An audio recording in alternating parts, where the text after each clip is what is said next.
Já, gott fólk, það er búið að skora á mig í bjór keðjuna góðu og við í klúbbnum ákveðum það að það er undir okkur að þamba bjóra það sem við drekkum þá rólega og dettum þá frekar kannski rauðvín eða hvítín þannig að við ákveðum að splæsa í wasabi túbu og ég ætla frekar að skora á fólk bara að hætta þessu bjórbulli og taka wasabi túbur í staðinn þannig að já, ég ætla að klára þessa wasabi-túbu hér og nú.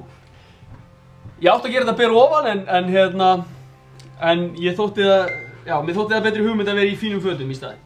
Það er vonandi fyrirgefið. Já, takk fyrir þetta. Albert, skál fyrir því.